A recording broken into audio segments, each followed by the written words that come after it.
नमस्कार साथियों, मैं आज आपके लिए E20 एथनॉल पेट्रोल पर एक बेहद महत्वपूर्ण जानकारी लेकर आया हूँ। E20 पेट्रोल है क्या?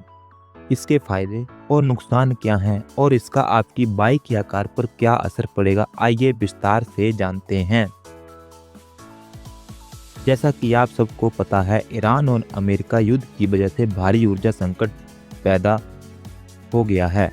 इस ऊर्जा संकट से कम 60 देश प्रभावित हुए हैं। हमारा भारत देश भी इनमें शामिल है। ऊर्जा संकट एक बहुत बड़ा संकट है। कई देशों समेत भारत में भी औद्योगिक उत्पादन में गिरावट के साथ साथ अर्थव्यवस्था को भी भारी नुकसान हुआ है।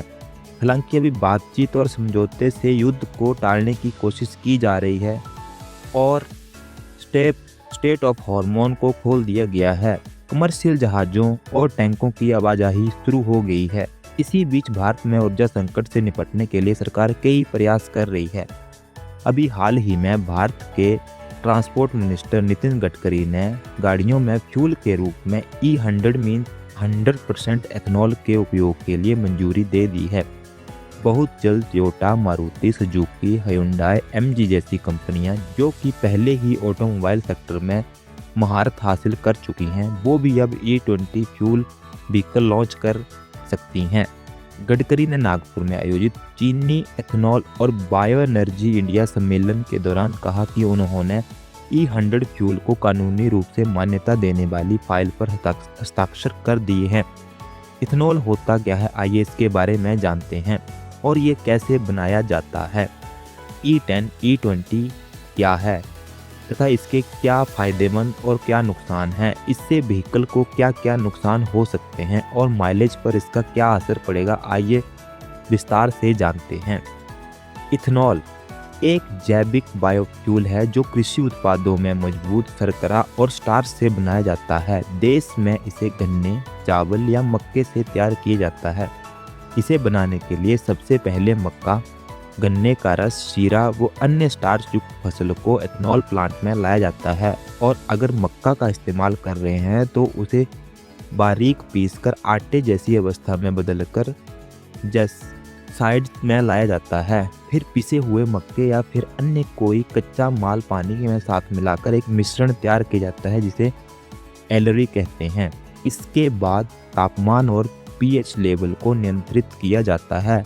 एलरी में फिर विशेष एंजाइम मिलाए जाते हैं और एंजाइम ही मक्का या फिर अन्य फसलों में मौजूद स्टार्च को पहले काफ़ी ज़्यादा जटिल शर्करा और फिर नरम शर्करा में बदल देते हैं। शर्करा मतलब शुगर या फिर एक प्रकार का कार्बोहाइड्रेट। इसके बाद इस मिश्रण को ठंडा करके बड़े टैंकों में भेजा जाता है जहां पर ईस्ट मिलाया जाता है। ईस्ट शर्करा को खाकर उसे एथनॉल और कार्बन डाइऑक्साइड में बदल देता है। यह प्रक्रिया 50 से 80 घंटे तक चलती है। असल में इस प्रक्रिया को किण्वन मतलब फर्मेंटेशन कहा जाता है। जो कि किण्वन प्रक्रिया पूरी होती है तो 17 से 18% तक एथनॉल होता है। फिर जो किण्वन के कारण तैयार मिश्रण को डिसल्फिनेशन कॉलम में भेजा जाता है। यहाँ गर्मी देकर एथनॉल को अन्य तरह और ठोस पदार्थों से अलग करते हैं। एथनॉल वेपोरेट के रूप में अर्थात भाप बनकर ऊपर उठता है और उसको अलग टैंक में इकट्ठा कर लेते हैं। इस प्रक्रिया के बाद एथनॉल की शुद्धता 95% तक पहुंच जाती है। इसमें अभी भी पानी मौजूद होता है तो मॉलिक्यूलर साइब जैसी विधि से शुद्ध किया जाता है जिससे पानी की बची हुई मात्रा भी निकल जाती है। फिर एथनॉल को शुद्धता लगभग 99% हो जाती है।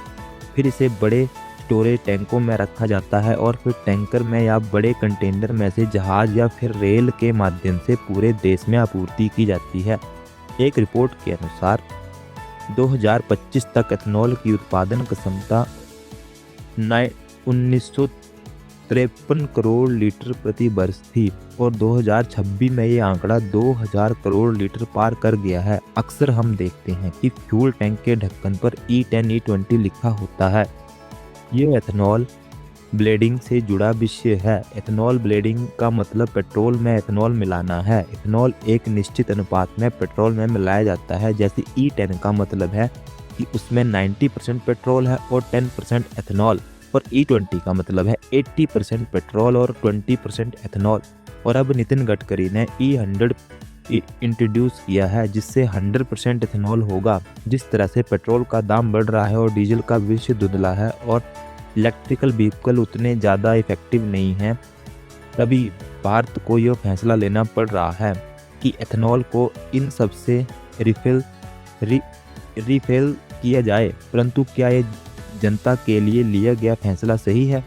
पूरे देश में इस फैसले को लेकर मिश्रित प्रतिक्रिया आ रही है। कुछ लोग इसका विरोध कर रहे हैं तो कुछ इस फैसले की सही ठहरा रहे हैं। आइए पहले कुछ पॉजिटिव रिव्यू पर ध्यान देते हैं।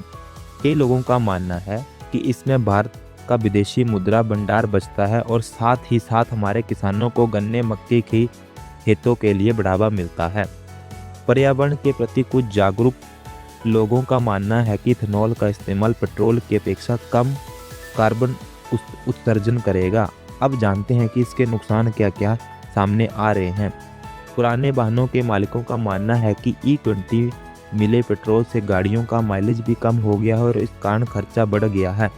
कुछ वाहन चालक और मैकेनिकों का कहना है कि इस फ्यूल से इंजन के पुर्जों में फ्यूल पंप पाइप में जंग लग रहा है और नुकसान पहुंच रहा है।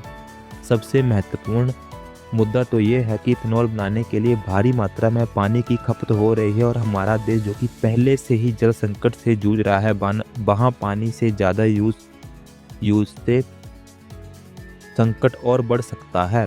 कई लोगों ने तो परिवहन मंत्री नितिन गडकरी पर आरोप लगाए हैं कि उनके दोनों बेटे एथेनॉल बनाने वाली कंपनी के मालिक हैं और उन्हीं को फायदा पहुंचाने के लिए गडकरी ये सब कर रहे हैं। खैर, ये व्यक्तित्व टिप्पणियां हैं, मगर हम सबको ये सोचना है कि क्या एथेनॉल फ्यूचर व्हीकल के लिए फायदेमंद है या नहीं, या फिर कोई और टेक्नोलॉजी देश में आनी चाहिए। आप सभी कमेंट में बताएं